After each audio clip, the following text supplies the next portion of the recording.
ওম কৃষ্ণায় বাসুদেবায় হরয়ে পরমাত্মনে প্রণতঃ ক্লেশনাশায় গোবিন্দায় নমো নমঃ।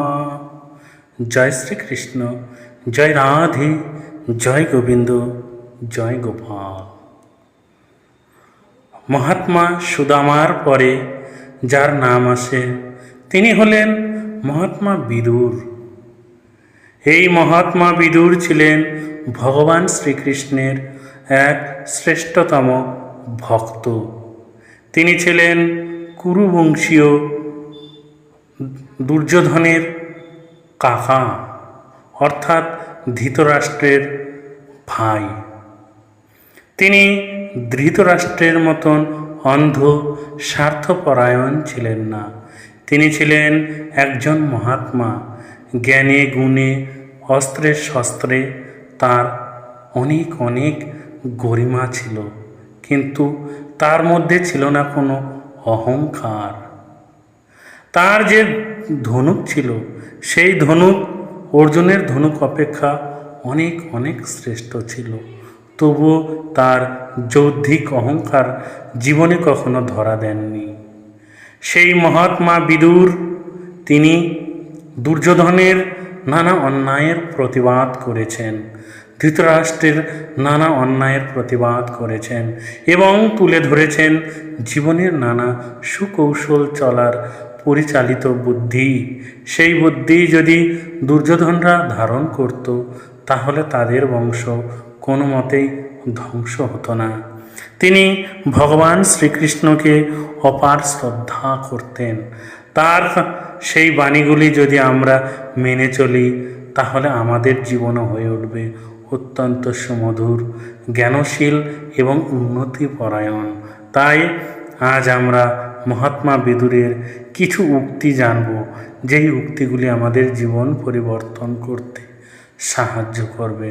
আপনারা অবশ্যই মনোযোগ সহকারে সেই বিখ্যাত উক্তিগুলি শ্রবণ করবেন এবং জীবনে ধারণ করার চেষ্টা করবেন। তো চলুন শুরু করা যাক। সত্য ও ধর্মের মাহাত্ম্য। সত্যং হি পরমং ব্রহ্ম, সত্যাৎ ধর্ম প্রতিষ্ঠিত। অর্থাৎ সত্যই পরম ধর্ম বা পরম ব্রহ্ম। ধর্মের ভিত্তি হল সত্য। তারপর তিনি বলেছেন ধৈর্য ও আত্মসংযম। ধৃতি ইয়স্য ভবেৎ উক্ত্বা ন তস্য স্যাৎ বিপদ্গতা। অর্থাৎ যার ধৈর্য আছে তার জীবনে কোনো বিপদ স্থায়ী হয় না। অর্থাৎ এই জীবনে যার ধৈর্য আছে, ধৈর্যশীল ব্যক্তি সমাজে আমরা দেখতে পাই তার জীবনে কখনো বিপদ স্থায়ী হয় না। যেমন মহাত্মা গান্ধীর জীবনে নানা রকম বিপদ এসেছিল, কিন্তু কোনো বিপদই তার মধ্যে স্থায়ী হতে পারেনি। তারপর তিনি বলেছেন অন্যায়ের ফল। অধর্মেণ জয়েৎ কশ্চিৎ ইহ ন এব কদাচন। অর্থাৎ অন্যায়ের দ্বারা কেউ কখনো সত্যিকারের জয়লাভ করতে পারে না। যেমন কৌরবদের সভায় শকুনি অন্যায়ভাবে নানা ছল করে যুধিষ্ঠিরদের পরাজিত করেছিলেন, তাই সেই পরাজিতের ফল কখনো তাদের জয়লাভ এনে দিতে পারেনি এবং তারা সমূলে ধ্বংস হয়েছিলেন। তারপর তিনি বলেছেন ক্রোধের ক্ষতি বা রাগের ক্ষতি।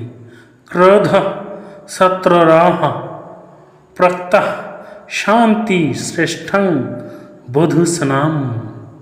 অর্থাৎ ক্রোধই মানুষের সবচেয়ে ভয়ঙ্কর শত্রু, আর ক্ষমাশীলতা হল মানুষের সর্বশ্রেষ্ঠ অলঙ্কার।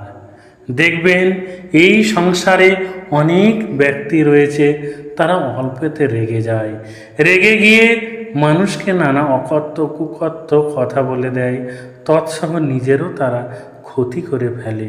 তাই তারা জীবনে স্থায়ী হতে পারে না। আর যারা ক্ষমাশীল, যারা ক্ষমাপরায়ণ, তারাই কিন্তু এই সংসারে টিকে থাকে। তাই ক্ষমাই হলো এই সংসারের সর্বশ্রেষ্ঠ অলংকার। তারপর তিনি বলেছেন ন্যায়পরায়ণতার শিক্ষা।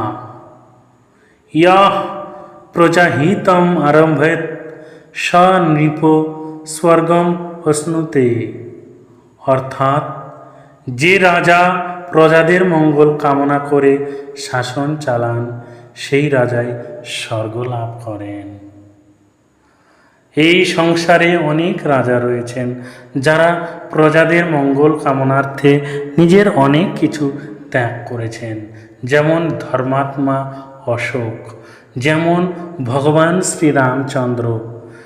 এইরকম রাজাদের তারা প্রজা কল্যাণের জন্যই আজ ইতিহাসে বিখ্যাত হয়ে রয়েছেন, তাই তারা স্বর্গ লাভ করেছেন। আশা করি আপনারা বিদুরের এই মহাত্মার বিদুরের যে উক্তিগুলি শ্রবণ করলেন সেই উক্তিগুলি যদি আমরা জীবনে ধারণ করতে পারি তাহলে আমাদের জীবন অনেক অনেক সুন্দর হয়ে উঠবে। কিন্তু একটা কথা আছে না, বলা যত সোজা পালন করা তত কঠিন। তাই আপনারা এটাকে ছোট ছোটোভাবে মানে একটু একটু করে চেষ্টা করবেন, দেখবেন আপনারা একদিন এই তার বাণীগুলি অবশ্যই জীবনে ধারণ করতে পেরেছেন। একদিনে হবে না, চেষ্টা করতে হবে, তাহলে আপনার জীবন হয়ে উঠবে সুন্দর, সৃজন, উন্নতিপরায়ণ। সবাই ভালো থাকবেন, সুখে থাকবেন, ঈশ্বর আপনার মঙ্গল করুন। জয় শ্রীকৃষ্ণ, জয় রাধে, জয় গোবিন্দ, জয় গোপাল, জয় বিদুর।